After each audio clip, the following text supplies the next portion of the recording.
আসসালামু আলাইকুম প্রিয় দর্শক, প্রবাস যাত্রা ইউটিউব চ্যানেলে আপনাদের সবাইকে অনেক অনেক শুভেচ্ছা। আশা করি আপনারা সকলে ভালো আছেন।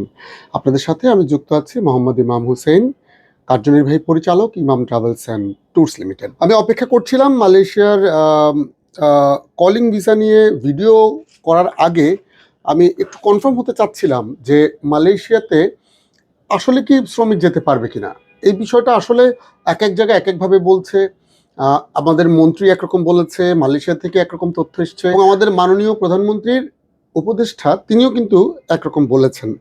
তবে তারা সকলেই কিন্তু আশাবাদী ছিলেন যে খুব শীঘ্রই মালয়েশিয়ার শ্রমিক নিয়োগ শুরু হবে। বাংলাদেশের মাননীয় প্রধানমন্ত্রী কিন্তু মালয়েশিয়াতে শ্রমিক পাঠানোর ব্যাপারে কিন্তু যথেষ্ট সচেষ্ট, এবং তিনি কিন্তু যথেষ্ট পরিমাণ এই বিষয়ে কনসার্ন যে যত দ্রুত সম্ভব মালয়েশিয়ার শ্রমবাজারটি যেন খোলা হয়। তিনি কিন্তু চেষ্টা করছেন, এবং তার যে প্রতিনিধিরা রয়েছেন তারা সকলেই মালয়েশিয়ার শ্রমবাজারটি উন্মুক্ত করার জন্য তারা কিন্তু সকলেই কিন্তু উঠে পড়ে লেগেছেন, এটা বোঝা যাচ্ছে। কারণ আমরা আজকের যে তথ্যটি আমরা আপনাদেরকে দিব সেটা হচ্ছে যে বাংলাদেশের মাননীয় প্রবাসী কল্যাণ মন্ত্রী এবং আমাদের মাননীয় প্রধানমন্ত্রীর উপদেষ্টা জনাব মাহাদি আমিন সাহেব কিন্তু মালয়েশিয়াতে গিয়েছেন, যেটা কিন্তু পূর্ব নির্ধারিত কোনো ট্রিপ ছিল না, বা নির্ধারিত থাকলেও সেটা কিন্তু প্রেস ব্রিফিংয়ের মাধ্যমে জানান নাই কিংবা কোনো ডিক্লারেশন না দিয়ে কিন্তু তারা গিয়েছেন সেখানে। তবে আমরা আশা করছি যে হয়তোবা সেখান থেকে তারা ফ্রুটফুল কিছু করে নিয়ে আসবেন। তো আজকের ভিডিওটি না টেনে শেষ পর্যন্ত দেখার চেষ্টা করবেন, কারণ আমরা আজকের ভিডিওতে আপনাদেরকে মালয়েশিয়ার এই শ্রমবাজারে উন্মুক্ত কবে নাগাদ হতে পারে, এবং এই যে মিটিংটা হলো এবং বর্তমান পরিস্থিতি কি সেই বিষয়গুলো আপনাদের সাথে শেয়ার করব। প্রিয় দর্শক, বাংলাদেশ থেকে মালয়েশিয়াতে শ্রমিক যাওয়া বন্ধ হয়েছে 2024 সালের মে মাসে। 2024-এর মে মাসে বন্ধ হবার পরে এখন পর্যন্ত মালয়েশিয়া শ্রমবাজারটি প্রায় 2 বছরের অধিক সময় ধরে বন্ধ রয়েছে। এর মধ্যে 17,000 শ্রমিক কিন্তু আমাদের যাওয়ার কথা ছিল, সেই 17,000 শ্রমিক কিন্তু বাংলাদেশ থেকে মালয়েশিয়াতে যেতে পারেনি। যদি যেতে পারেও সেটার কোনো তথ্য আমাদের কাছে নাই।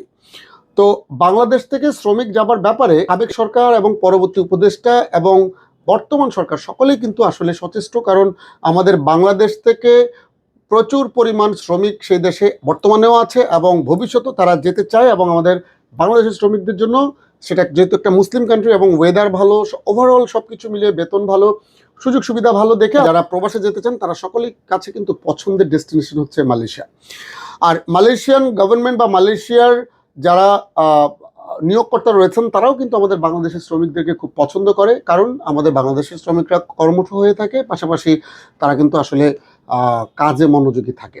তো আমাদের বাংলাদেশের মাননীয় প্রধানমন্ত্রীর সফরের পরে হঠাৎ করে কিন্তু যে এই সফরটা হলো, এই সফরটা কিন্তু আসলে আমাদেরকে আশাবাদী করে, এবং বাংলাদেশ থেকে মালয়েশিয়ার শ্রমিক যেতে পারবে এই বিষয়টি কিন্তু আসলে আমাদের কাছে খুশির খবর, সকলের কাছেই খুশির খবর, এবং সকলে কিন্তু চেষ্টা করছে। এবং যে মিটিংটি হয়েছে এম রামানান, মালয়েশিয়ার যে মানব সম্পদ মন্ত্রী, তিনি কিন্তু একেবারে ডিক্লারেশনই দিয়ে দিয়েছেন যে তারা যত দ্রুত সম্ভব মালয়েশিয়া থেকে শ্রমিক নিয়োগের চেষ্টা চালাচ্ছেন, এবং যেই যে প্রক্রিয়াগুলো মেনটেন করতে হবে এই সকল প্রক্রিয়াগুলো তারা মেনটেন করার জন্য, ডিসিশন মেকিংয়ের জন্য কিন্তু তারা এই মিটিংটি করেছেন। তো পরবর্তীতে আরও কনফার্মড নতুন আপডেটগুলো আসবে, 2-1 দিনের মধ্যে আমরা প্রপারলি জানতে পারবো যে আসলে কোন প্রক্রিয়ায় শ্রমিকগুলো নিয়োগ হতে পারে এবং কবে নাগাদ মালয়েশিয়া ওপেন হতে পারে, কোন কোন লাইসেন্সগুলো মালয়েশিয়াতে শ্রমিক পাঠাতে পারবে, এবং মালয়েশিয়াতে কোন কোন সেক্টরে শ্রমিক যেতে পারবে। তবে আমি একটু ধারণা দিয়ে রাখি, এই মুহূর্তে সার্ভিস সেক্টর এবং কনস্ট্রাকশন সেক্টরগুলোতে খুব বেশি ডিমান্ড রয়েছে, এছাড়া প্ল্যান্টেশন সেক্টরেও কিন্তু ডিমান্ড রয়েছে মালয়েশিয়ার শ্রমিকের জন্য। তো আপনারা যারা মালয়েশিয়াতে যেতে চান একটু অপেক্ষা করেন, আমাদের চ্যানেলে যারা নতুন অবশ্যই চ্যানেলটি সাবস্ক্রাইব করে রাখবেন, বেল আইকনটি ক্লিক করে রাখবেন। দর্শক, যারা এখনো পর্যন্ত প্রবাস যাত্রা অ্যাপটি ডাউনলোড করেননি, প্রবাস যাত্রা অ্যাপটি ডাউনলোড করে রাখবেন। প্রবাস সংক্রান্ত যে কোনো তথ্য আপনারা প্রবাস যাত্রা অ্যাপের মধ্যে পেয়ে যাবেন। প্রবাস যাত্রা অ্যাপটি ডাউনলোড করে রেজিস্ট্রেশন করে নেবেন। তো প্রিয় দর্শক, সকলে ভালো থাকবেন, সুস্থ থাকবেন। পরবর্তী ভিডিও দেখার আমন্ত্রণ জানিয়ে আজকের মতো শেষ করছি। আসসালামু আলাইকুম।